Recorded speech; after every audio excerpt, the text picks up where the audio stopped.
మనోజ్ఞని చూడగానే సాదరంగా ఆహ్వానించింది చంద్రిక. ఆమె తల్లి జానకిని ఇంటికి తీసుకొచ్చి 2 రోజులు అవుతుంది. ఆమె కండిషన్ బాగా మెరుగవటంతో 3వ రోజునే ఆమెను హాస్పిటల్ నుండి డిశ్చార్జ్ చేశారు. ఆవిడ ఇంటికి వచ్చిన దగ్గర నుండి మనోజ్ఞ, ప్రభాస్, ప్రదీప్ ఏదో టైంలో వస్తూ చంద్రికకి కాలక్షేపం ఇవ్వటమే కాక కాస్త ధైర్యం చెప్తున్నారు. దాంతో జానకి కూడా కోలుకుంటోంది. ముందుగా జానకిని పలుకరించి ఆవిడ దగ్గర కాసేపు కూర్చుని కిచెన్లో ఉన్న చంద్రిక దగ్గరికి వెళ్ళింది మనోజ్ఞ. ఆమె స్నేహితురాలి కోసం కాఫీ కలుపుతోంది. కూర ఏం చేశావే అడిగింది మనోజ్ఞ. ఇంకా ఏం చేయలేదు, నువ్వు వస్తానన్నావుగా, వచ్చాక నిన్నడిగి చేద్దామని ఇంకా మొదలెట్టలేదు. కాఫీ కప్పు మనోజ్ఞ చేతికి అందిస్తూ అంది చంద్రిక. చేసుకుందాంలే, నేను టిఫిన్ తినొచ్చాను. నువ్వు తిన్నావా? తిన్నాను, అమ్మకు పెట్టి నేను తిన్నాను. ఇద్దరూ హాల్లోకి వచ్చారు. జానకి మాగన్నుగా పడుకుంది. బస్సులో వస్తుంటే మానస కనిపించింది. ఉపోద్ఘాతంలా అంది మనోజ్ఞ. ఎక్కడా? చంద్రిక ప్రశ్నకు వివరాలు చెప్పింది మనోజ్ఞ. అదక్కడ కనిపించినందుకు కాదు నేను చెప్పేది. దానితో పాటు ఆమె దూరంగా పెట్టిన కృష్ణతేజ, అతడి ఫ్రెండ్స్, అదే జులపాలు జుట్టుతో నల్లగా ఉంటాడు చూడు, వాడు, బండ పెదవులు, ఎప్పుడు తాగినట్లు జుట్టు నిక్కబొడుచుకుని ఉంటాడు చూడు, వాడు ఉన్నారు. వాళ్ళతో దాన్ని అక్కడ చూసేసరికి నాకు చాలా చిరాకు అనిపించిందే. బస్సు దిగేసి దాన్ని లాక్కొచ్చేయాలన్నంత కోపం వచ్చింది.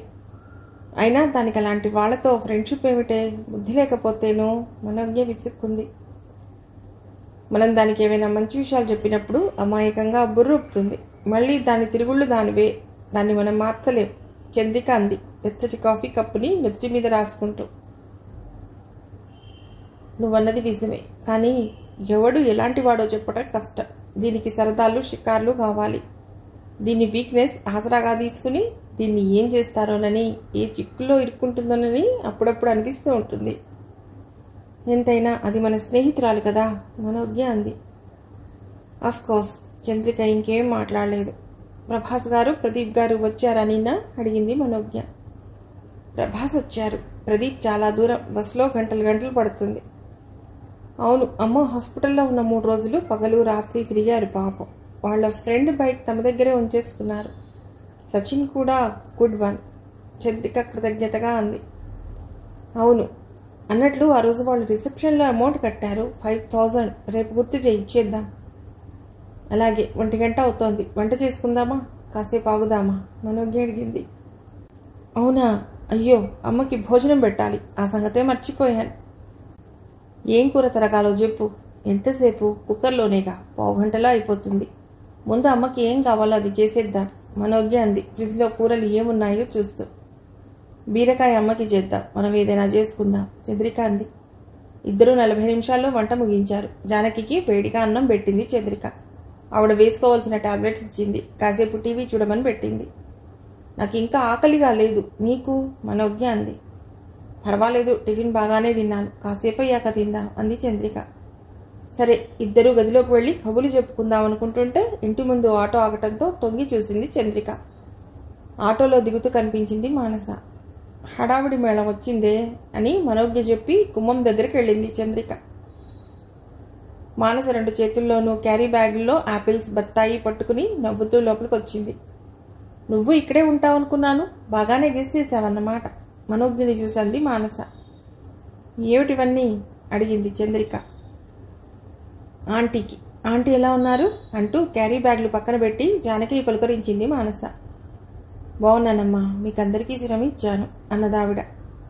లేదా ఆంటీ అంటూ ఆ బ్యాగుల్లో ఒకదాన్ని తీసి చంద్రికకి ఇస్తూ చెప్పింది. కర్రీ పఫ్లు, ఆలు సమోసాలు మనకి అని. డబ్బు ఖర్చు పెట్టడం అంటే దీనికి భలే సరదా. ఇప్పుడు ఇవన్నీ ఎందుకే నొచ్చుకుంది. సరదాగా తిందాంలే. ఇంతకీ ఎక్కడి నుంచి వస్తున్నావు మనోజ్ఞ అడిగింది.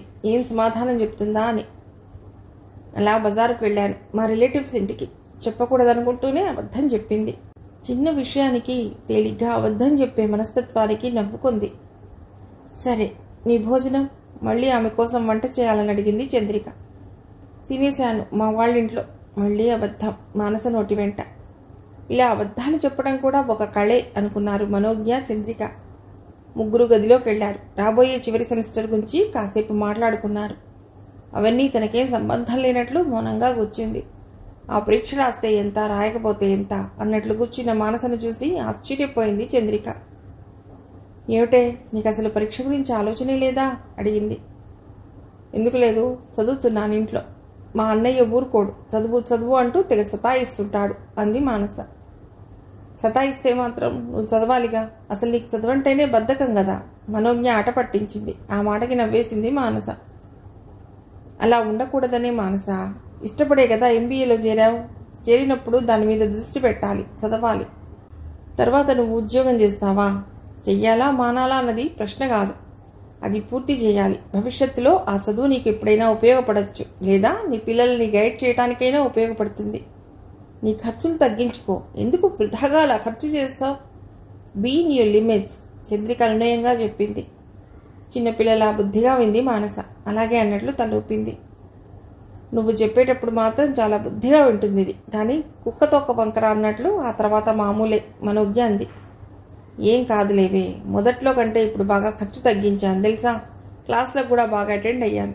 ఏమే చందు కాదా, మానస బొంగమూతి పెట్టే అంది.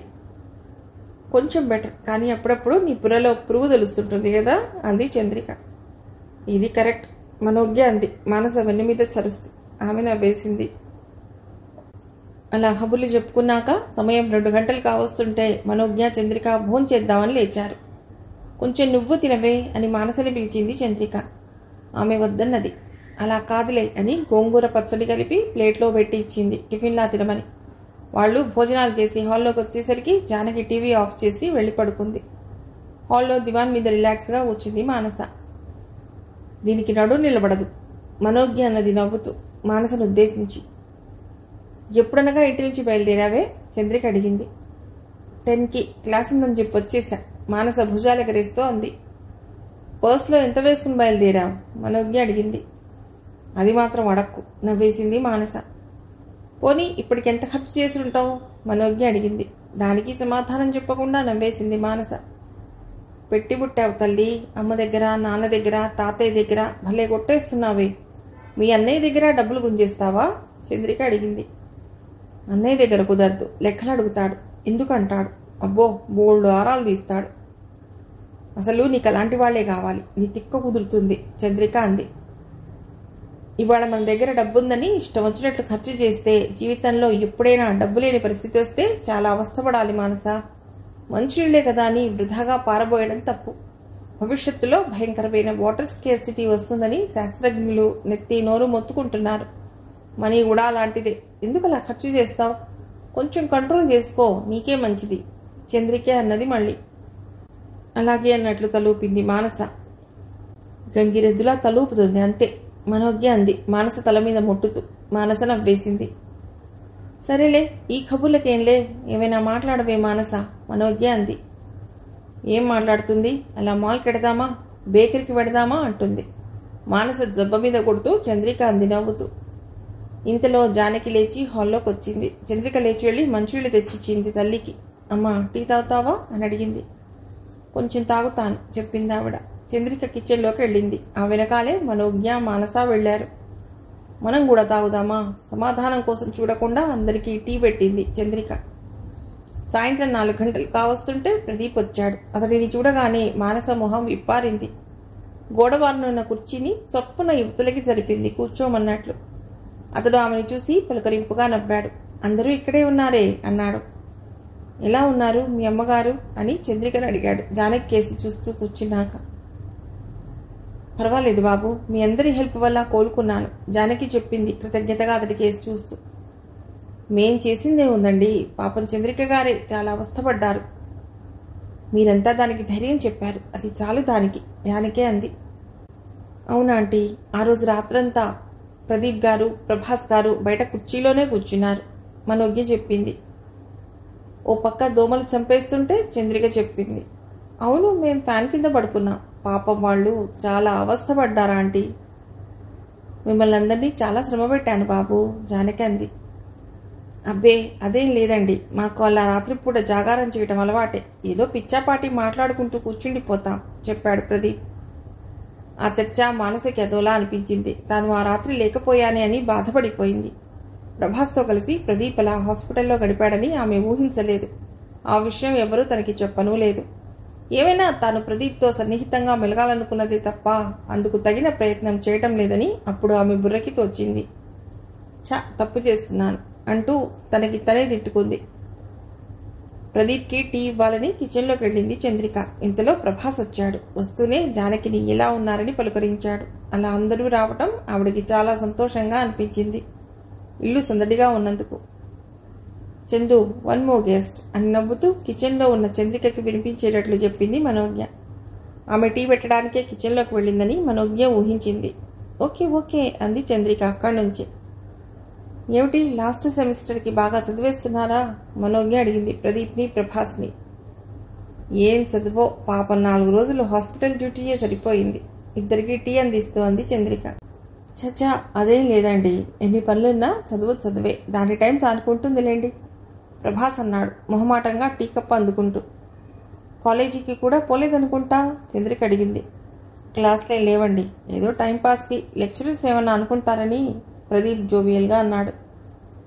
అవును, మన మానస్ గారేంటి సైలెంట్గా ఉన్నారు? ప్రభాస్ అడిగాడు. అవును కదా, ఏమిటే ఎందుకలా ఉన్నావు? ఏం లేదులేండి ఇప్పటిదాకా అంటూ ఆగి మానస వైపు చూసింది మనోజ్ఞ. చెప్పనా అన్నట్లు ఆమె భుజాలెగరేసింది. ఇప్పటిదాకా చందు దానికి క్లాస్ పీకింది, అందుకే అలా ఉంది మనోజ్ఞ చెప్పింది.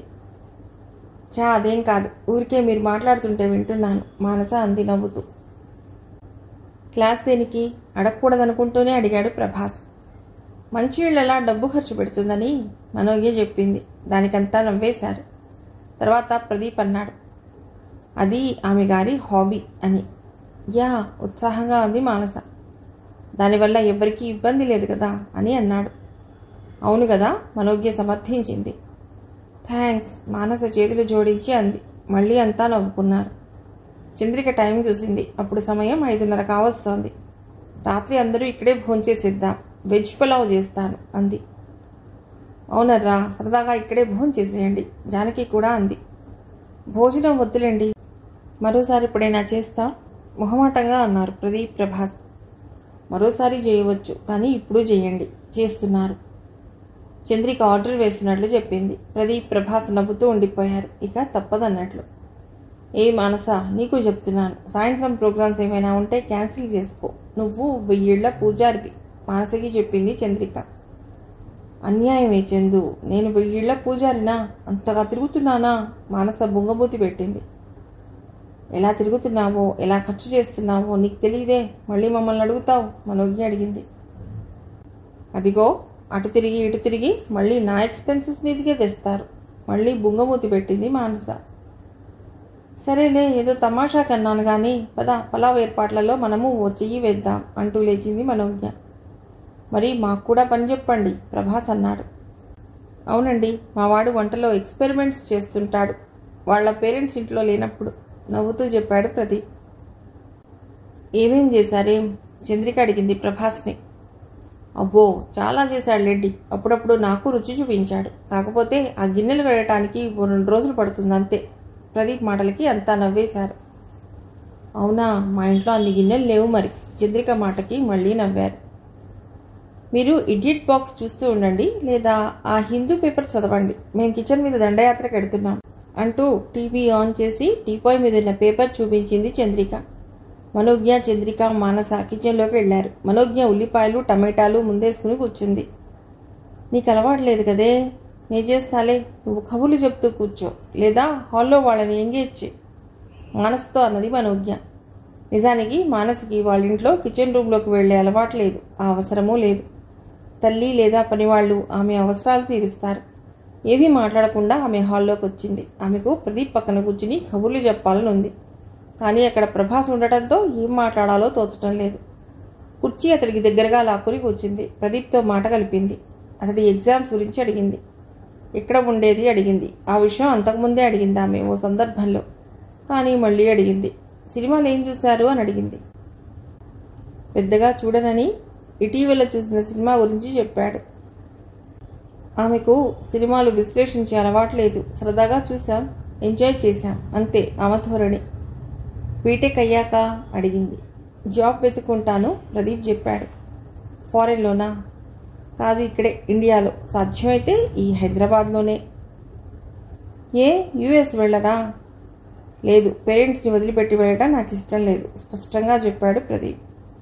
తర్వాత ఏం మాట్లాడాలో ఆమెకు తోచలేదు. చంద్రిక, మనోజ్ఞ అయితే కళల గురించో, సాహిత్యం గురించో, రాజకీయాల గురించో మాట్లాడతారు. తనకి ఆ విషయాల మీద ఆసక్తి లేదు, తెలుసుకోవాలన్న ధ్యాస లేదు. వాటిలో తనకి ప్రవేశం లేనందున ఇప్పుడు కొంచెం బాధపడిందామె. అవి తెలిస్తే ప్రదీప్కి తాను మరింత దగ్గరయ్యేదని ఫీల్ అయ్యింది. తనని కూడా ప్రదీప్ ఏదన్నా అడిగితే బాగుండునని ఆశపడింది. కానీ అతడేమీ అడగలేదు. పేపర్ చూస్తూ మధ్య మధ్య టీవీ చూస్తున్నాడు ప్రదీప్. ప్రభాస్ టీవీనే చూస్తున్నాడు. ప్రభాస్ గురించి మళ్ళీ లోపల విసుక్కుంది మానస. అతడు లేకుండా ఉంటే బాగుండునని. ఎక్కువసేపు కూర్చోలేక అప్పుడు జానకి లోపలికి వెళ్ళిపోయింది. అక్కడ ప్రభాస్, ప్రదీప్, మానస ఉన్నారు. టీవీలో ఏదో వస్తోంది. అదెవరూ చూడటం లేదు సీరియస్గా.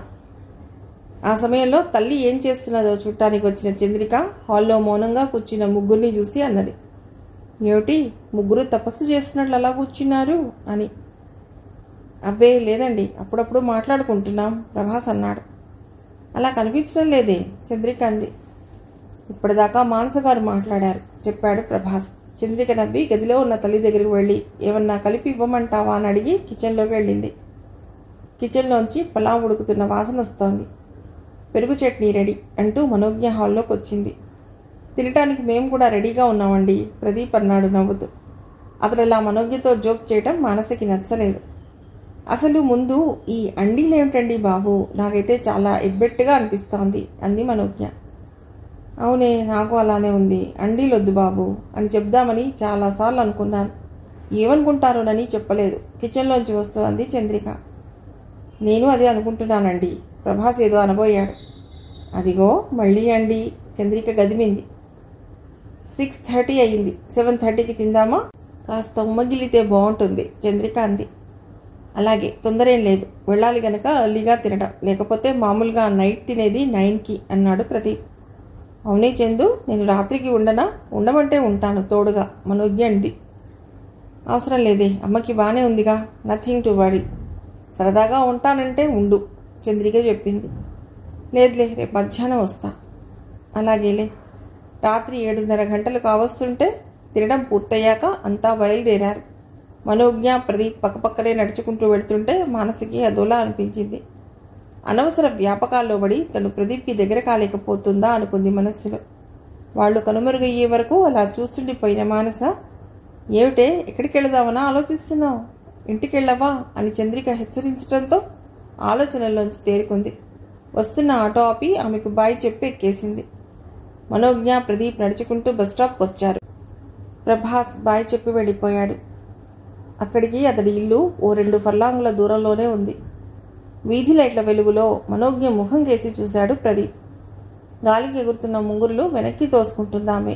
ఎర్రని శరీర ఛాయ, సినీ స్టార్ నిత్యమేనల్లా గుర్రటి మొహం, కాస్త పెద్ద కళ్ళు. మనోజ్ఞని చూసినప్పుడు ఆమెను చూసినప్పుడు మనోజ్ఞ గుర్తుకొస్తారు అతడికి. ఈ మధ్య తరచూ ఆమె అతడి మనోవీధిలో విహరిస్తోంది. ఆడవాళ్లతో స్నేహాలు, గర్ల్ ఫ్రెండ్స్ ఇంతవరకు అతడికి అలవాట్లేని విషయాలు. క్లాసులో అవసరం మేరకు ఆడపిల్లలతో మాట్లాడటమే. అదేదో తప్పు అన్న అభిప్రాయం కాదు, అలవాటు లేదంతే. కానీ ఈ మధ్య అతడి మనసులో మనోజ్ఞ అలజడి రేపుతోంది. చంద్రిక తల్లి హాస్పిటల్లో ఉన్నప్పుడు బస్సులో ఇంటికి వెడుతుంటే బస్సులో ఆమె పక్కన కూర్చున్నాడు. తన పక్క ఖాళీగా సీటుంటే కూర్చోమని ఆమె సంజ్ఞ చేస్తే వెళ్ళి కూర్చున్నాడు. అది ఓ చిత్రమైన అనుభూతి. ఆమెతో ఏదో మాట్లాడాలన్న కోరిక అతడిని ఈ మధ్య కుదిపేస్తోంది. అంటే తను ప్రేమలో పడుతున్నాడా అని ప్రశ్నించుకున్నాడు. ఆ ప్రశ్నకి తనకే నవ్వొచ్చింది. ఒకవేళ ప్రేమలో పడితే తప్పేమిటి అని మరో ప్రశ్న తన్నుకొచ్చింది. తన చదువు దాదాపు అయిపోయింది, ఆమె చదువు దాదాపు అయిపోయింది. తర్వాత 4-5 నెలల్లో ఏదో ఉద్యోగంలో చేరతారు. తన ఇంటికి తను, ఆమె ఇంటికి ఆమె కొంతలో కొంత సాయపడటానికి ఏమీ ఇబ్బంది లేదు. అలాంటప్పుడు తనను ఆమె కాదనటానికి ఏం కారణం ఉంటుంది? ఇంతకు తన పట్ల ఆమె అభిప్రాయం ఎలా ఉందో? తన మనసులో మాట చెప్తే తనను మామూలు అబ్బాయిల మాదిరిగానే జమకట్టేస్తుందేమో. మామూలు అబ్బాయిల ఫ్రెండ్షిప్ వేరు, తన వైఖరి వేరు. తను అలా తిరగటానికి కాదు ఆమెను కోరుకున్నది, తన దాన్ని చేసుకోవటానికి, డేటింగ్లతో తిరగటానికి కాదు. నిజాయితీగా ప్రేమిస్తున్నాడు. ఏమిటి ఇది ప్రేమ? ఆ నిర్ణయానికి తను వచ్చేశాడా? ఈ రకమైన ఆలోచనలు ఈ మధ్య అతడిని గందరగోళపరుస్తున్నాయి. ఈ ఆలోచనల నేపథ్యంలో తదేకంగా ఆమె మొహంలోకి చూడలేకపోతున్నాడు. కానీ మనోజ్ఞ ఆలోచనలు వేరుగా ఉన్నాయి. అతడు తనని చూసి అలా తల తిప్పేసుకుంటున్నాడెందుకు అని అనుకుంటుంది. ఆమె మనస్సులోనూ ప్రదీప్ పట్ల తనకు తెలియకుండానే ఏవేవో ఆలోచనలు గింగిర్లాడుతున్నాయి. హుందాయిన మనిషి, ఆచితూచి మాట్లాడతాడు. నోటి వెంట ఏ రకమైన పురుషవాక్యం రాదు. Decent person. అతనిని ప్రేమిస్తే తప్పేమిటి? అంటే ప్రేమించడానికి మనస్సు రెడీ అయిపోయిందా? కుటుంబాన్ని ఆదుకోవాలనుకున్నాను, ఆదుకుంటాను, ఆ విషయం అతడితో చెప్పి. అందుకు అతడిని తను ఇష్టపడుతున్నట్లు ఎలా అతడికి చెప్పాలి? అసలు అతడికి తను ఇష్టమో లేదో ఎలా తెలుసుకోవాలి? ఈ విషయం చంద్రికకు చెప్పాలా వద్దా? చెప్పి తన సలహా తీసుకోవాలి. తనకి కాక ఇంకెవరికి తన భావాలు చెప్పుకుంటుంది? ఇలా మనోజ్ఞ ఈ మధ్య చాలాసార్లు తర్జన భర్జన పడుతోంది. అతడిని చూసినప్పుడల్లా ఇవే ఆలోచనలు ఆమెను నిలవనీయటం లేదు. ఇద్దరూ బస్టాప్లో నిల్చున్నారు. కానీ ఎవరి ఆలోచనల్లో వాళ్ళున్నారు. బస్సు కాసేపు ఆలస్యమైనా బాగుండును, బస్సులో ఇద్దరూ కూర్చునేటట్లు ఖాళీ దొరికినా బాగుండును అనుకుంటోంది ఆమె. బస్సు కోసం చూస్తున్నట్లు చూస్తూనే అతడి కేసి చూస్తోందామె. ఆమె చూపులు అతడు గమనించాడు, నవ్వుకున్నాడు. ఎందుకు నవ్వుతున్నారు? అప్రయత్నంగా అడిగేసింది మనోజ్ఞ. అతడు మళ్ళీ నవ్వాడు. మిమ్మల్ని. ఇప్పుడు నవ్వొచ్చే ఇన్సిడెంట్ ఏముంది ఇక్కడ? అడిగింది సూటిగా అతడి కేసి చూస్తూ. ఏం చెప్పాలో అతడికి తోచలేదు. ఆమె అదే ప్రశ్న కళ్ళతో అడిగింది. మీరు నన్నే తదేకంగా చూస్తుంటే నవ్వొచ్చింది అన్నాడు. ఏమంటుందో చూద్దామని. నేను మిమ్మల్ని ఏం చూడటం లేదు, బస్సు కోసం చూస్తున్నాను చిరుకోపంతో అంది. బస్సు వచ్చేదట్టు కదా, మీరిటు చూస్తున్నారు మరి. అంటే నన్నే కదా చిలిపిగా అన్నాడు ప్రదీప్. దొరికిపోయినట్లు కనురెప్పలు వాల్చేసింది కాసింత సిగ్గుతో. థ్యాంక్ యూ అన్నాడు చిన్నగా ప్రదీప్. ఎందుకన్నట్లు కళ్ళెత్తి చూసింది ఆమె. మీరు పదే పదే చూసేంతగా నేను బాగున్నందుకు. మళ్ళీ చిలిపిగానే అన్నాడు. గొప్పేలేండి అన్నట్లు తలూపింది. ఆ సెంటర్కి వెళదామా? అక్కడ బస్సులు ఎక్కువగా వస్తాయి అన్నాడు ప్రదీప్. కాసేపు ఆమెతో మాట్లాడుతూ నడవచ్చని అతడి ఉద్దేశం. ఆమె కూడా అదే కోరుకుంటోంది. అప్పుడే బస్సు ఎక్కి ఇంటికి వెళ్ళిపోవాలనిపించటం లేదు ఆమెకు. ఇద్దరూ నడుచుకుంటూ బయలుదేరారు. సమయం 8 గంటలు దాటుతుండడంతో జనం హడావుడిగా రోడ్డు మీద వెళ్తున్నారు. బస్సులు కూడా రద్దీగానే ఉన్నాయి. ఆ రద్దీ చూసి ఆమె కంగారు పడుతోందని ప్రదీప్ అన్నాడు. పర్వాలేదు, ఆటోలో వెళదాం అని. ఆమె ఏమీ మాట్లాడలేదు. మౌనంగా అతడి కేసి చూసింది. మనోజ్ఞ గారు అని అతడు ఏదో చెప్పబోతుంటే ఆమె మధ్యలోనే అడ్డుకుని నవ్వుతూ అంది. మనం అండీలు మానేద్దాం అనుకున్నాం కదా అని. అవును అనుకున్నాం, కానీ వెంటనే అది అమలు చేయాలంటే ఎలా? కొంత సమయం పడుతుంది మరి అన్నాడు నవ్వుతూనే. ఏదో చెప్పబోయారు, చెప్పండి అన్నది అతడి కేసి చూస్తూ. అతడు వెంటనే మాట్లాడలేకపోయాడు. క్షణం పోయాక మాటలు కూడా తీసుకుని అన్నట్లు అడిగాడు. నా మీద మీ అభిప్రాయం ఏమిటి అని. అంటే అతడి ప్రశ్న ఆమెకు అర్థమైంది. కానీ అర్థం కానట్లు మొహం పెట్టి అడిగింది. అదే, నా గురించి మీరేమనుకుంటున్నారు గొడిగినట్లు అడిగాడు. యూఆర్ ఏ నైస్ గై అని చెప్పి. ఏం అలా అడిగారు అంది. ఇక అతడు నాన్సదలుచుకోలేదు. ఏదైతే అదవుతుందని పరిణామాలు ఎలా ఉన్నా సరే నేరుగా ప్రస్తావించాలనుకున్నాడు.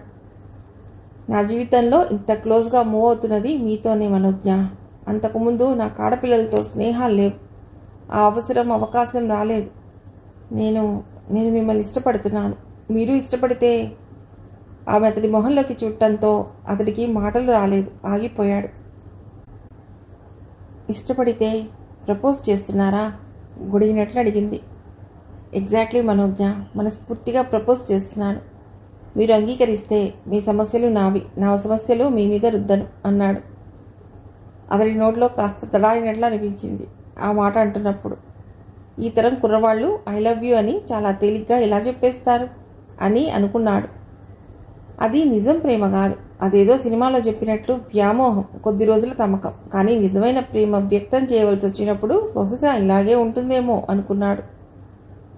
నా సమస్యలు మీవైనప్పుడు మీ సమస్యలు కూడా నావెవుతాయి కదా అందామె మళ్ళీ అతడి మొహంలోకి చిలిపిగా చూస్తూ. రాత్రిపూట కావటం వల్ల ఆమె మొహంలోని భావాలు అంతగా అతడికి కనిపించలేదు. అంటే మీరు నా ప్రపోజల్ని ఒప్పుకుంటున్నారా? ఉద్వేగంగా అడిగాడు. ఇది రోడ్డు, ఆమె పరిసరాలు గుర్తు చేసింది. ఓ సారీ, నిజంగా మీరు? సమాధానంగా ఆమె అతడి దగ్గరగా జరిగి చేయికి చేయి తగిలించింది. అతడు అపురూపంగా పట్టుకున్నాడు. థ్యాంక్ యూ మనోజ్ఞ. 15-20 రోజులుగా ఈ విషయం నీతో ఎలా ప్రస్తావించాలోనని నాలో నేను రోజు రిహార్సల్స్ వేసుకుంటున్నాను. ఎప్పుడు సమయం చిక్కుతుందా అని ఎదురు చూస్తున్నాను ఉద్వేగంగా అన్నాడు ప్రదీప్. నేను అంతే, ఆమె గుసగుసగా అంది. Today is a memorable day to me, thank God అన్నాడు ఆకాశం కేసి చూస్తూ. ఆమె హాయిగా నవ్వేసింది. వాళ్ళిద్దరూ చౌరస్తాకొచ్చారు. బస్సులు బాగా రద్దీగా ఉన్నాయి. అప్పుడు సమయం 9 గంటలు కావస్తోంది. కేవలం ఫల్లాంగు దూరం నడవటానికి వాళ్ళకి 20 నిమిషాలు పైగా టైం పట్టింది. మనం బస్సుల్లో వెళ్ళగలమా అంది మనోజ్ఞ. ఆటోలో వెళదాం అన్నాడు ప్రదీప్ ఆటోని పిలుస్తూ. రాత్రి 10:30 గంటలు దాటుతోంది.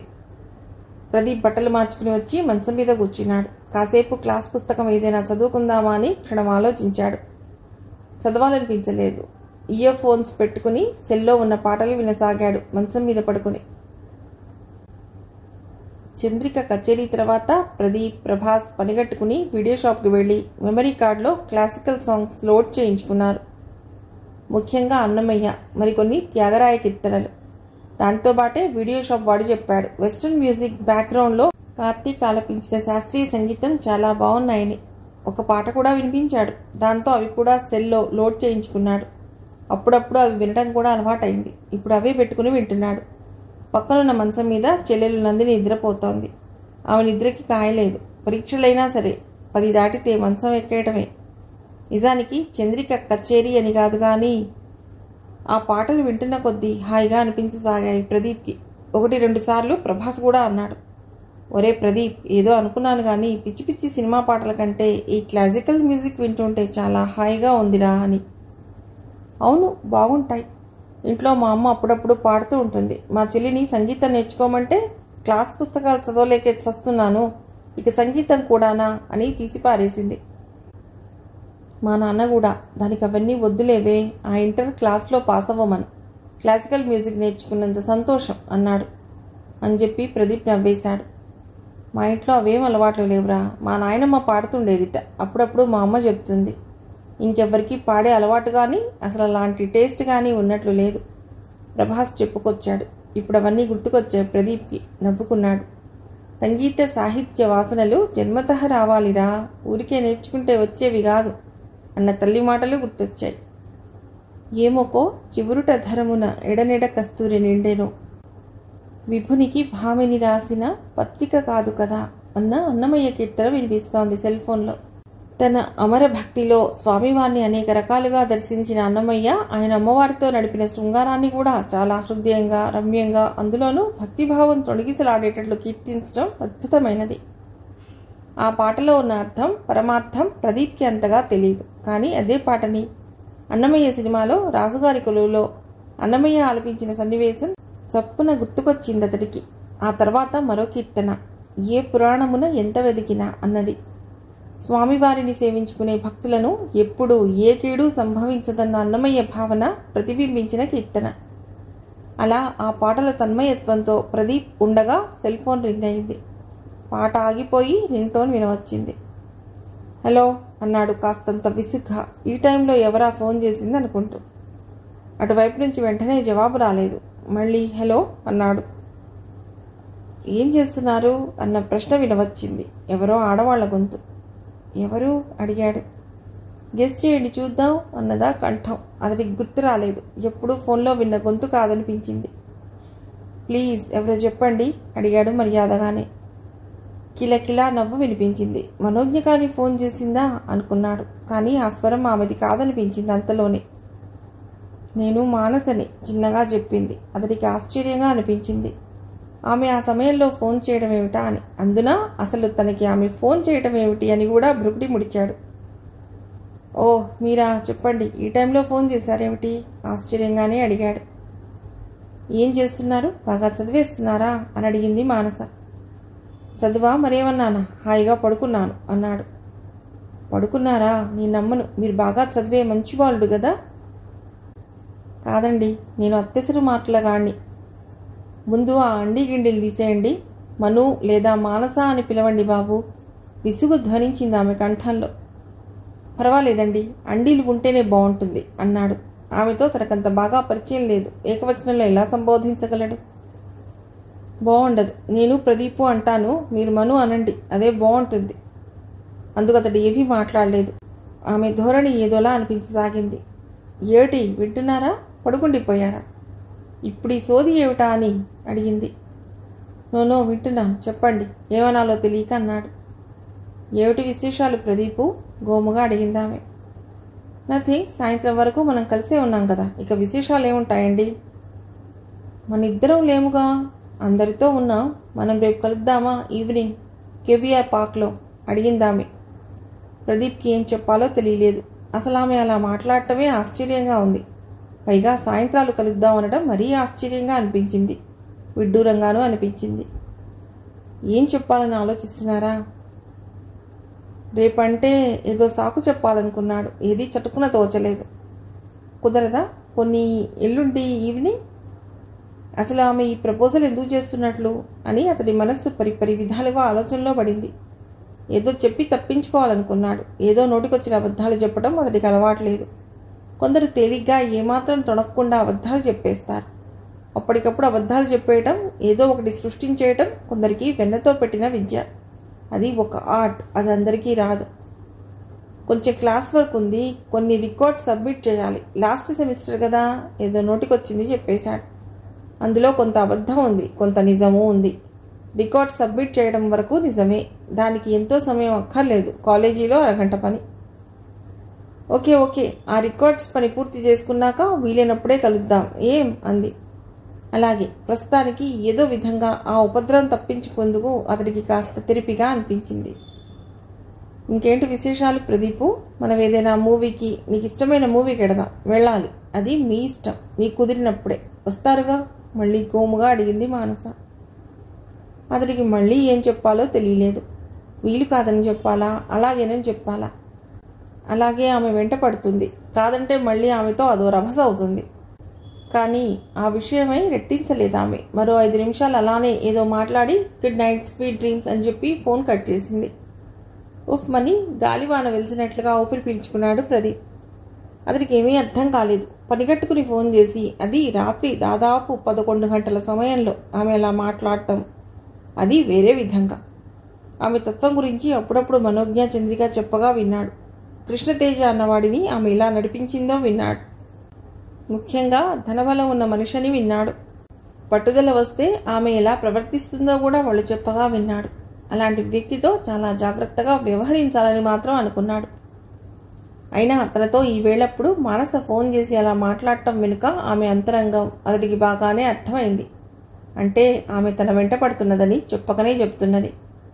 అలాగని తాను మిగిలిన వాళ్ళలా షోక్గా ఉండడు, సాదాసీదాగా ఉంటాడు. గలగలా మాట్లాడు, ఆచితూచి మాట్లాడతాడు. సినిమాలు షికార్లు పట్ట పెద్ద ఉత్సాహం చూపించడు. ధారాళంగా ఖర్చు పెట్టే స్తోమత ఉన్నవాడు కాదు. మరి ఆమె తన వెంట ఎందుకు పడుతున్నట్లు అని చాలాసేపు అతడు ఆలోచించాడు. కారణం ఇది అని అతడికి బోధపడలేదు. కానీ మానసకి డబ్బు ధారాళంగా ఖర్చు పెట్టేవాడు అవసరం లేదన్నది అతడికి తెలియంది కాదు. మరి తన వెంట ఎందుకు పడుతున్నట్లు? సమాధానం లేని ప్రశ్న పదే పదే అతడిని చీకాకు పెట్టింది.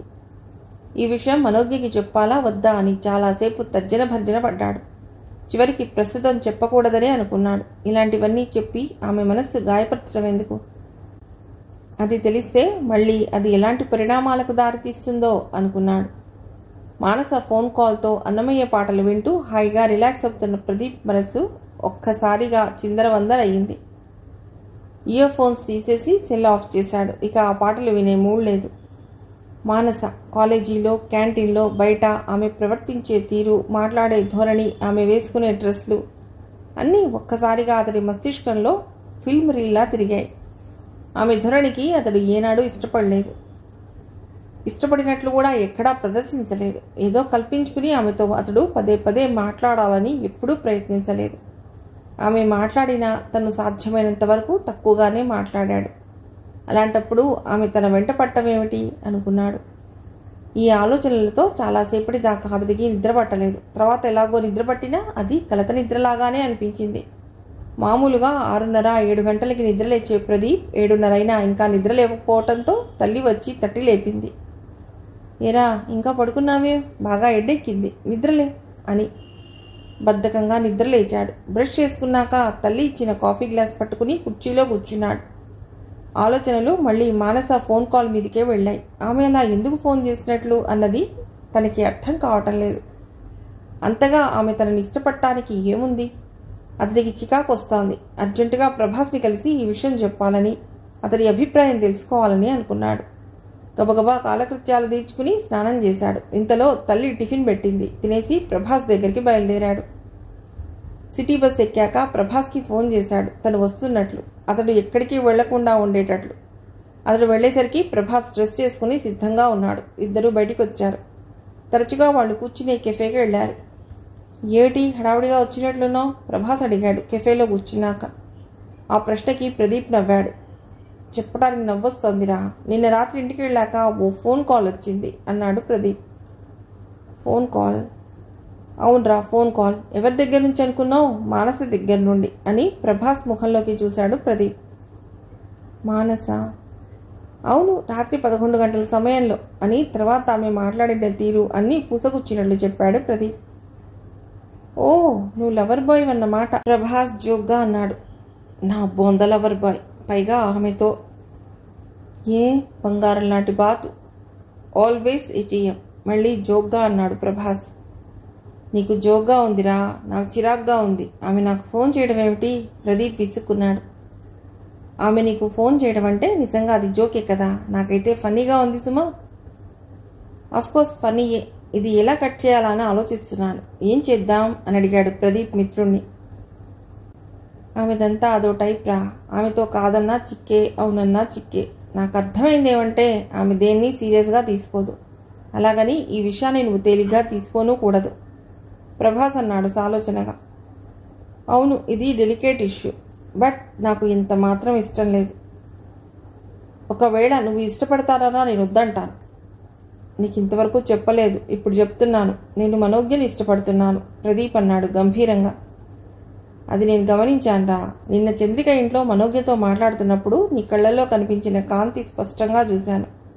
అంతకుముందు నువ్వు ఆమెతో మాట్లాడుతున్నప్పుడు నీలో ఏదో ఒక ప్రత్యేకత కనిపించేది. నిన్న నేను ఇది గమనించాను. అప్పుడే నేను ఈ విషయం కన్ఫర్మ్ చేసుకున్నాను. ఏదో ఒక రోజు నువ్వు నాకు ఈ విషయం చెప్పకపోతావా అనుకున్నాను, కానీ ఇంత త్వరలో చెప్తావనుకోలేదు. ఎనీహౌ కంగ్రాట్స్, మనోజ్ఞ నీకు సరైన జోడీ అవుతుంది, ప్రభాస్ అన్నాడు నిజాయితీగా. థ్యాంక్స్ రా అంటూ ప్రదీప్ ఉద్వేగానికి లోనయ్యాడు. ఆర్ యూ ఆల్ రైట్ అడిగాడు మిత్రుడి స్వరంలో మార్పు గమనించి. అబ్బే ఏం లేదు, ఐఎమ్ ఆల్ రైట్. బేరెట్ ఛాయ్ తీసుకురావడంతో తాగుతూ ఇద్దరూ కాసేపు మౌనంగా ఉన్నారు. మనోజ్ఞ గురించి మిత్రుడికి చెప్పి గుండె లోతుల్లో ఉన్న ఏదో భారాన్ని దింపేసుకున్నట్లు ఫీల్ అయ్యాడు ప్రదీప్. తామిద్దరి మధ్య రహస్యాలు ఉండకూడదని వాళ్ళు ఏనాడో మనసులో నిశ్చయించుకున్నారు. స్నేహం అంటే అదేనన్న భావం ఇద్దరిలో చాలా కాలంగానే ఏర్పడిపోయింది. ఇద్దరూ తమ సంతోషాన్ని, బాధల్ని, ఇంట్లో ఉన్న సమస్యల్ని పంచుకుంటారు. ఒకరికొకరు ఓదార్పులు ఇచ్చుకుంటారు. ప్రదీప్ కన్నా ప్రభాస్ ఓ మెట్టు పైనే ఉన్నాడు. తండ్రి గవర్నమెంట్ ఉద్యోగం, తల్లి కూడా టీచర్గా పనిచేస్తుంది, సొంత ఇల్లుంది. ప్రదీప్ కుటుంబం అలా కాదు. తండ్రి ఓ ప్రైవేట్ కంపెనీలో అకౌంట్స్ అసిస్టెంట్గా పనిచేస్తున్నాడు. తల్లి ఇంటి పట్టునే ఉంటుంది, అద్దె ఇల్లు. తండ్రి పుట్టిన ఊళ్ళో ఓ ఇల్లుంది, దాని మీద వచ్చే అద్దె చాలా తక్కువ. దాన్ని అమ్ముదామన్నా ఎంతో రాదు, కనుకే దాన్ని అలా ఉంచేశాడు తండ్రి. అందుకే ప్రదీప్ పెద్ద పరుగులు పెట్టాలని కూడా ఆశపడ్డు. ఆ పరిస్థితుల్లో తనను తండ్రి ఇంజనీరింగ్ చదివించడమే గొప్పగా భావిస్తాడు ప్రదీప్. కాలేజీలో ఆకర్షణలు, ప్రలోభాలు ఎంతగా తనను ఉద్రేకపరిచినా ఆ సుడిగుండంలో పడిపోకుండా ఇద్దరూ తట్టుకున్నారు. జీవితం అంటే అది కాదని వాళ్ళకి బాగానే అర్థమైంది. అందుకు వాళ్ళ తల్లిదండ్రుల పెంపకం కూడా చాలా దోహదపడిందనే చెప్పాలి. వాళ్ళ చిన్నప్పటి నుండి మంచి పుస్తకాలు వాళ్ళ చేత చదివించటం, దగ్గర కూర్చోబెట్టుకుని మంచి విషయాలు చెప్పటం ఆ తల్లిదండ్రులు చేసిన గొప్ప మేలు వాళ్ళ జీవితాలను ఆ విధంగా మలచిందనే చెప్పాలి. మనోజ్ఞకి ఈ విషయం చెప్పావా అడిగాడు ప్రభాస్ టీ తాగడం పూర్తయ్యాక గ్లాస్ టేబుల్ మీద పెడుతూ. ఏ విషయం? అదే నువ్వు ఇష్టపడుతున్న విషయం గురించి. నేననే చెప్పాను మేమిద్దరం ఇంటికి వెడుతున్నప్పుడు. ఆమె నుండి రెస్పాన్స్ ఏమిటి? చాలా పాజిటివ్గానే వచ్చింది. తను నన్ను ఇష్టపడుతుంది. Good, once again congrats. Thanks. ముందు నేను భయపడ్డాను ఆమె ఇలా రిసీవ్ చేసుకుంటుందోనని, కానీ తను నన్ను ఇష్టపడుతున్నట్లు చెప్పేసరికి హ్యాపీతో ఐ వాజ్ ఎక్సైటెడ్. ఇప్పుడు నువ్వు ఎగ్జైట్ అవుతున్నావు, ప్రభాస్ నవ్వుతూ అన్నాడు. అవును కదా నవ్వేశాడు ప్రదీప్. ఒక్కోసారి లైఫ్లో తమాషాగా పరిచయాలు అవుతుంటాయిరా. మనకి మనోజ్ఞ చంద్రికల పరిచయం అలాగే అనిపిస్తోంది నాకు. I think it's a turning point of our lives అనిపిస్తోంది నాకు అన్నాడు సాలోచనగా ప్రభాస్. అవును కదా, నేను అలాగే ఫీల్ అవుతున్నాను. సరే, why don't you propose Chandrika? చటుక్కుని అడిగాడు ప్రదీప్. మిత్రుడి నోటి వెంట అలాంటి ప్రశ్న వస్తుందని ఊహించని ప్రభాస్ ఉలిక్కి పడ్డాడు. కానీ తన ఉలికిపాటిని కప్పిపుచ్చుకున్నాడు. నిజానికి తన మనసులో చంద్రిక ఈ మధ్య అలజడి రేపుతున్న విషయం ప్రదీప్తో చెప్పుకోవాలనుకున్నాడు. ఆ విషయంలో అతడి సలహా తీసుకోవాలనుకున్నాడు. కానీ ఈలోగా ప్రదీప్ స్వయంగా ఆ విషయం కదిపేసరికి కాస్త రిలీఫ్గా అనిపించింది. ఆ విషయమే నీతో మాట్లాడాలనుకుంటున్నాను రా అన్నాడు ప్రదీప్. నువ్వన్నట్లు నేను చంద్రికని ఇష్టపడుతున్నాను. ఇందులో నీ సలహా ఏమిటి? అడిగాడు మిత్రుడి మొహంలోకి చూస్తూ. Definitely it's good decision. She is a nice women. ఇందాక నువ్వు నన్ను అన్నట్లు ఆమె నీకు సరైన జోడీరా చెప్పాడు ప్రదీప్ సంతోషంగా. ఆమె దగ్గర ఈ విషయం చెప్పాలని ఉంది, కానీ ఎలా రిసీవ్ చేసుకుంటుందోనని. స్నేహాన్ని మనం దుర్వినియోగం చేసుకుంటున్నామని అనుకుంటుందేమో. కొంచెం వెనకాడుతున్నాను నసుగుతూ చెప్పాడు ప్రభాస్. మనం ప్రేమించిన వాళ్లతో ఆ విషయం చెప్పడానికి మనం ఇంతగా ఇదవుతున్నామా? కానీ వారం రోజులు అలా షికారు చేసి ఐ లవ్ యూ అని మన వాళ్ళు ఎలా చెప్పేస్తారా? ఆశ్చర్యంగా అన్నాడు ప్రదీప్. నాకు అనిపిస్తుంది వాళ్ళకి అసలు ప్రేమంటే తెలుసా అని. నథింగ్, అది ప్రేమ కాదు, వ్యామోహం. అదేదో సినిమాలో హీరో చెప్పినట్లు ఇన్ఫాక్చుయేషన్. ఎటో చూస్తూ అన్నాడు ప్రదీప్. అందుకే డేటింగ్ చేసిన రోజులు కూడా ఉండదు వాళ్ళ పరిచయం. దానికోసమే పిచ్చి వాళ్లలా ప్రవర్తించటం. ఆ ఉన్మాదంలో యాసిడ్ దాడులు, కత్తిపోట్లు. మరీ వర్స్ట్గా బిహేవ్ చేస్తున్నారు. ప్రభాస్ విసుక్కున్నాడు. ఇంతలో బేరర్ మళ్లీ దగ్గరకొచ్చి నిలబడ్డాడు. ప్రభాస్ తలాడించాడు. వాడు వెళ్లి 1/2 టీ తెచ్చాడు. కెఫేలో చాలాసేపు కూర్చున్నప్పుడు అలా 2-3 టీలు తాగటం వాళ్ళకి అలవాటు. ఆ విషయం బేరర్కి బాగా తెలుసు కాబట్టి వాళ్ళు వచ్చి అరగంట అయిందని బేరర్ వచ్చాడు వాళ్ళ దగ్గరికి. సరే, మనసు విషయం ఏం చేయమంటావు? ప్రదీప్ అడిగాడు టీ కొద్దిగా సిప్ చేసి. ప్రస్తుతానికి సాధ్యమైనంత వరకు అవాయిడ్ చేయి, ఏదో వంక చెప్పి. అంతకు మించి వేరే మార్గం లేదు. ఒక్కసారిగా నీతో రాను అని చెప్పినా ఆమె ఉన్మాదిలా ప్రవర్తించినా ఆశ్చర్యం లేదు ప్రభాస్ అన్నాడు. నువ్వన్నది నిజమే. సరే చూద్దాం, మళ్ళీ ఫోన్ చేస్తే ఏదో వంక చెప్తాలే. సరే, ఇంతకీ చంద్రికని ఎప్పుడు కలుస్తావు? అడిగాడు ప్రదీప్. అదే ఆలోచిస్తున్నాను. ప్రేమించిన అమ్మాయిని ప్రేమించాను అని చెప్పడం కూడా అంత తేలిక కాదు కదా అన్నాడు నవ్వుతూ ప్రభాస్. అవును, మరి మనం ఓ 10 ఏళ్లు వెనకబడి ఉన్నాం. Bad luck. మనం అప్డేట్ కావాలరా బాబు. ప్రభాస్ నవ్వేశాడు. నీ విషయం, అదే చంద్రిక గురించి మనోజ్ఞని హెల్ప్ చేయమంటావా? పరిహాసంగా అడిగాడు ప్రదీప్. హంసరాయ భారమా? పోనీ అలాగే అనుకో, అట్నుంచి నరుక్కొద్దాం. నీ ఐడియా బాగానే ఉంది, ట్రై చేయి. ఓకే, 2-3 డేస్లో మనం సిటీ అవుట్స్కర్ట్స్లో ఎక్కడైనా కలుద్దాం అంటూ లేచాడు ప్రదీప్. ఎక్కడికి? ఇంటికా? తను లేచి బేరర్కి డబ్బులు ఇస్తూ అడిగాడు ప్రభాస్. పనేం లేదు, ఇంటికే. ఆదివారం ఉదయం 11 గంటలు కావస్తోంది. జానకి హాల్లో కూర్చుని టీవీ చూస్తుంది. ఆమె బాగా కోలుకున్నది. 4 రోజులుగా ఆఫీసు కూడా పెడుతోంది. ఉదయం వంట పనిలో తల్లికి సాయం చేసి ఆమె రిలాక్స్గా కూర్చున్నాక అరగంటలో వస్తానని చెప్పి చంద్రిక బయటకు వెళ్ళింది. గేటు చప్పుడైతే ఎవరా అని తలదిప్పి చూసింది జానకి. సగం తెరిచి ఉన్న డోర్ కర్టెన్లోంచి ఓ పెద్ద ఆయన గేట్ తీసుకుని లోపలికి వస్తున్నాడు. ఆయన చేతిలో ఓ చిన్న బ్యాగ్ ఉంది. జరీ అంచు పంచే కట్టుకుని భుజం మీద కండువా వేసుకున్నాడు ఆయన. పొట్టి చేతుల చొక్కా తొడుక్కున్నాడు. నుదుటిన కుంకుమ బొట్టు స్పష్టంగా కనిపిస్తోంది. మనిషి బాగా ఎత్తరువు కాదు, అలాగని పొట్టి కాదు. ఎత్తుకు తగ్గ శరీరం కావటం వల్ల మనిషి చూడగానే గంభీరంగా అనిపిస్తున్నాడు. మరీ దబ్బపండు ఛాయ కాకపోయినా మనిషి ఎరుపు రంగు కిందే లెక్క. జానకి లేచి కట్టెను పూర్తిగా పక్కకు తొలగించింది. జానకమ్మ గారి ఇదేనా అమ్మా? అడిగాడు ఆయన ముఖం మీద పడుతున్న ఎండకి చెయ్యి నుదుట మీద పెట్టుకుని. అవునండి, నేనే జానకిని. మీరు? అని అడిగింది గుమ్మంలోంచి బయటికి చూస్తూ. జానకివే? నేనమ్మా, రామనాథాన్ని. కొత్తపేటలో మీ పక్క ఇంటి రామనాథం అన్నయ్యని అన్నాడు ఆయన దగ్గరగా వచ్చి. ఓ, మీరా అన్నయ్య గారు, లోపలికి రండి అంటూ ఆయన లోపలికి ఆహ్వానించింది జానకి. ఎన్నేళ్ళయిందమ్మా నిన్ను చూసి? 15 ఏళ్ళు అవుతుందా? అందుకే అంత తొందరగా గుర్తుపట్టలేకపోయాను. పెద్దవాడిని అయ్యాను కదా. లోపలికొచ్చి కుర్చీలో కూర్చుని మొహానికి పట్టిన చెమటని తుడుచుకుంటూ అన్నాడు ఆయన. జానకి మంచినీళ్ళు తెచ్చి ఇచ్చింది. ఎలా ఉన్నారు? అమ్మాయి గదు, ఎలా ఉంది? బీటెక్కా? అడిగాడు ఆయన మంచినీళ్ళు గడగడా తాగేసి. అమ్మాయేనండి, MBA అయింది చెప్పింది. బీటెక్ కాదన్నమాట. ఈ మధ్య ఎవరిని పలకరించినా బీటెక్ ఎంటెక్ తప్ప వేరే మాట లేదమ్మా. సంతోషం. ఉద్యోగం అదే నువ్వు చేస్తున్నావా?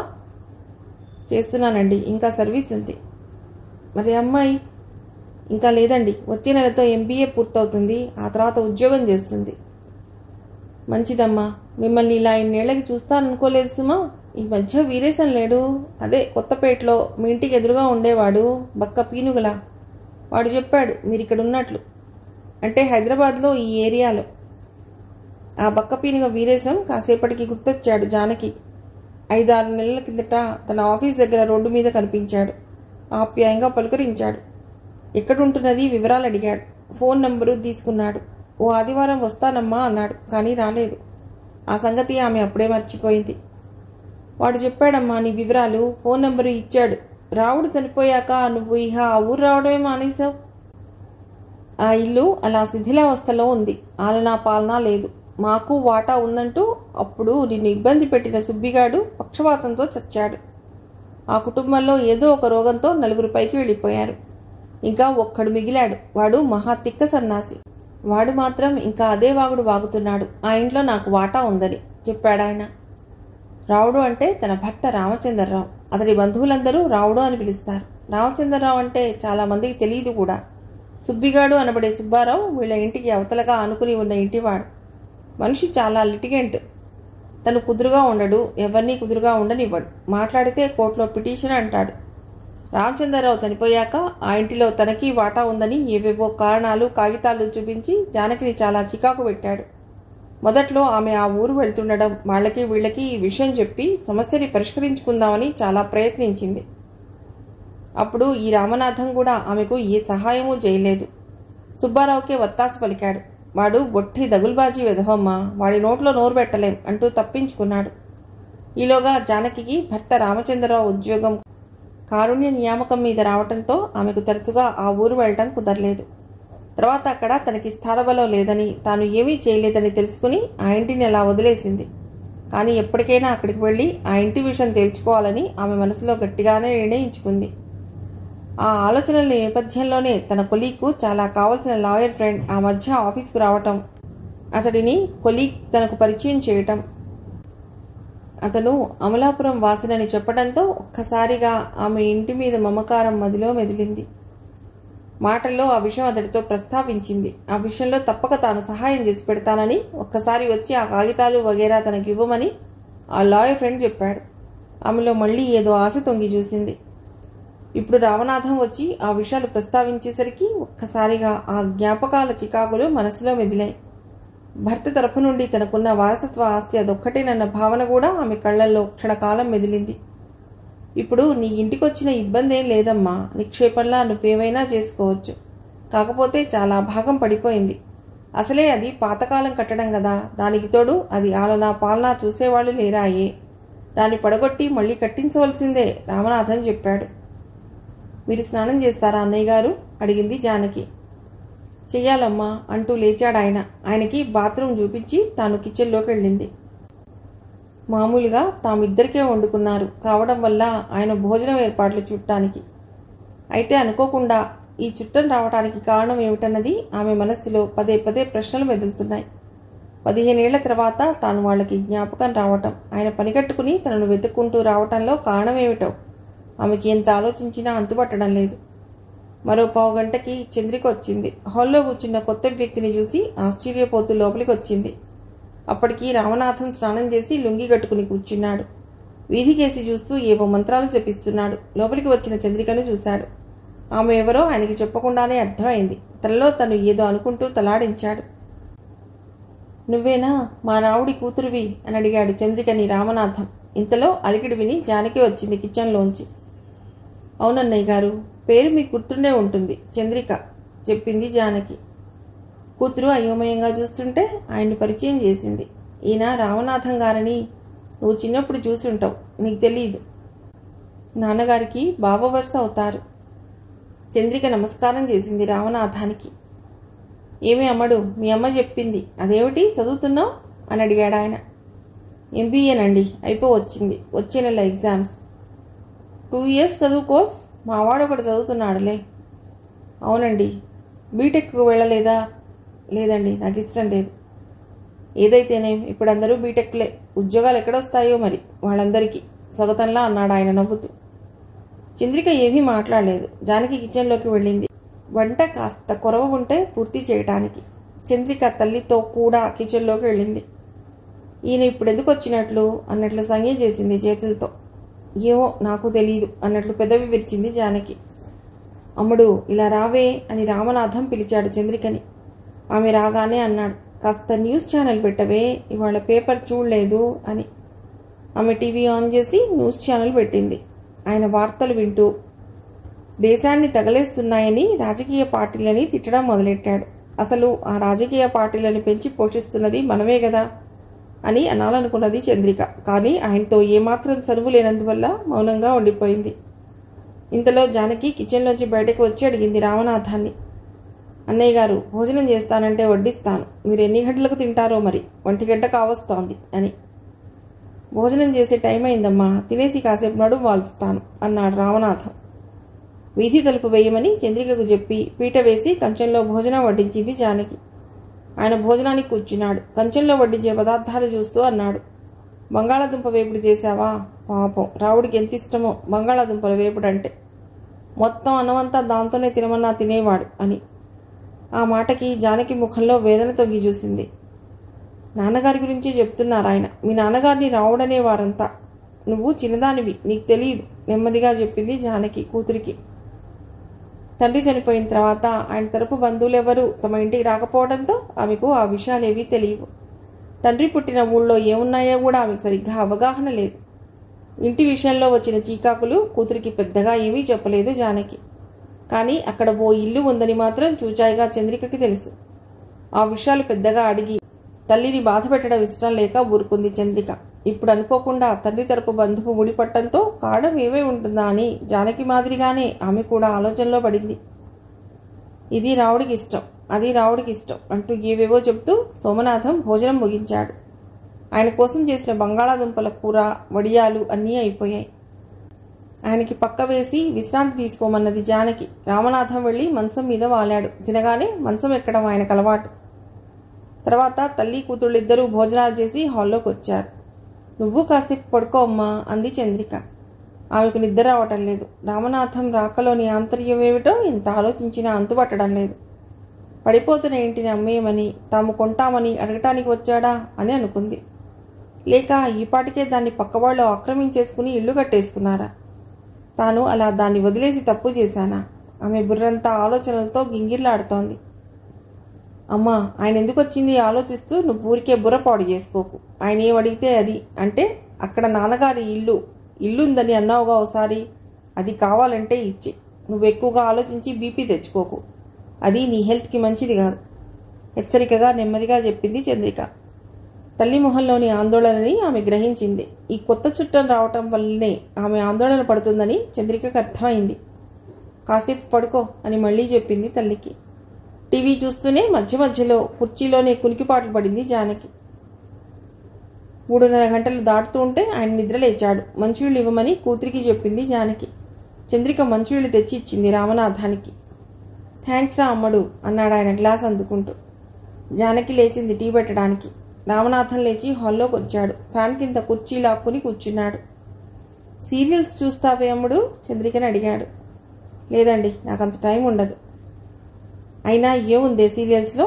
లేడీ విలన్లు, చంపుకోవడాలు, విషం కలుపుకోవడాలు మహా చిరాగ్గా ఉంటున్నాయిలే. అమ్మ చూస్తుందా? చూడదండి, అవంటే అమ్మకు అస్సలు ఇష్టం లేదు. అమ్మ న్యూస్ ఛానల్స్ మాత్రం చూస్తుంది. ఎప్పుడైనా మంచి సినిమా అయితే చూస్తుంది. అది బెస్ట్ అమ్మడు. ఇంతలో జానకి టీ పెట్టి తెచ్చింది. ఏమిటమ్మా విశేషాలు?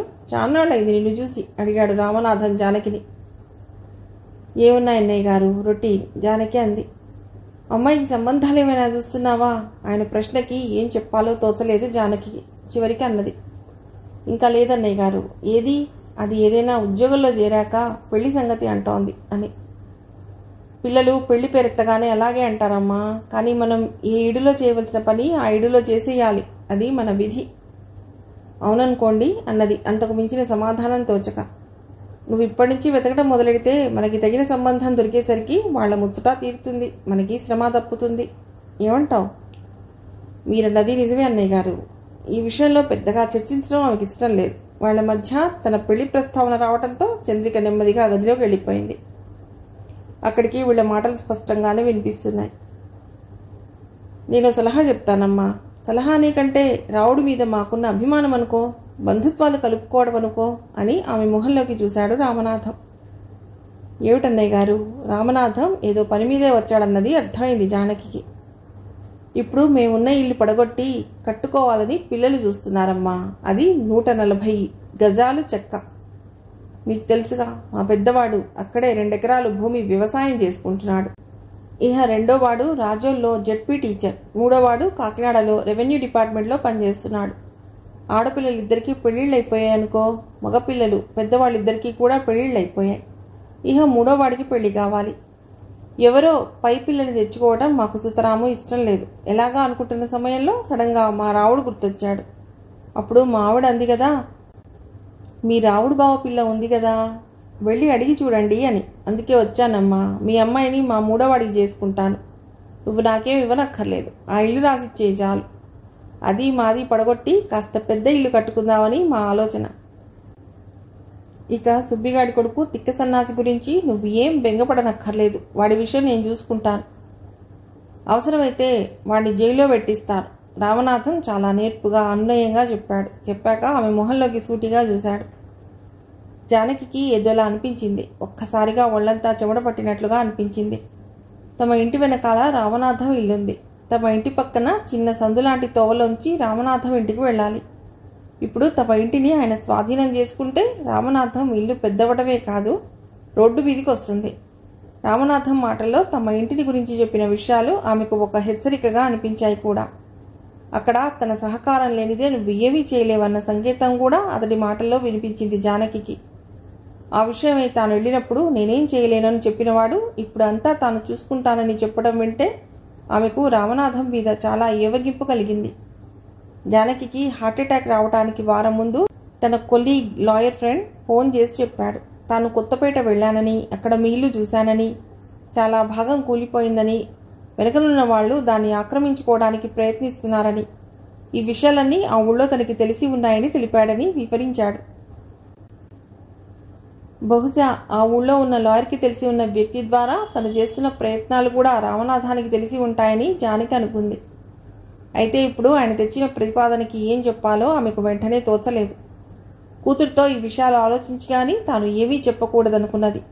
కూతురు చిన్నపిల్ల కాదు, ఉచితానుచితాలు బాగా తెలిసి ఉన్న వ్యక్తిత్వం ఉన్న మనిషి. పర్వాలేదమ్మా, మా గూటికి పంపడం బాగుంటుందని నా ఆలోచన. పిల్లదాని అభిప్రాయము కనుక్కో, అవసరమైతే నచ్చజెప్పు. కొన్ని సందర్భాల్లో మనం గట్టిగా నిర్ణయాలు తీసుకోవాలమ్మా. పిల్లలు వాళ్ళకన్నీ తెలుస్తాయనుకోకూడదు అన్నాడు ఆయన మళ్ళీ అనునయంగా. అలాగే అన్నయ్య గారు, అమ్మాయితో కూడా మాట్లాడతాను అన్నది జానకి. ఇన్నాళ్లకి పనిగట్టుకు వచ్చి ఇంటిని నాకు కట్నంగా ఇచ్చేయమని అడుగుతున్నందుకు మరోలా అనుకోకమ్మా. మీరు ఇక్కడే సెటిల్ అవుతారన్న ఉద్దేశంతో అలా అడిగాను. పైగా మా రావుడు నీలంటే నాకు అమిత ఆనందము సుమా. మీ అమ్మాయిని కూడా ఇచ్చి చేశావనుకో, మా నాన్న ఆస్తిని నేను అనుభవిస్తున్నానన్న తృప్తి దానికి ఉంటుంది. సంబంధం కలుపుకున్నావనుకో, ఇహ అది నా ఇల్లేమిటి, నీ ఇల్లు, నీ కూతురి ఇల్లే అనుకో. ఇంకో మాట చెప్తున్నానమ్మా, ఇహ మరే రకమైన లాంఛనాలు నువ్వు జరపనక్కర్లేదు. మిగిలినవన్నీ నేను చూసుకుంటాను ముక్తాయింపుగా అన్నాడు రామనాథం. మిగిలిన కథ తర్వాతి భాగంలో.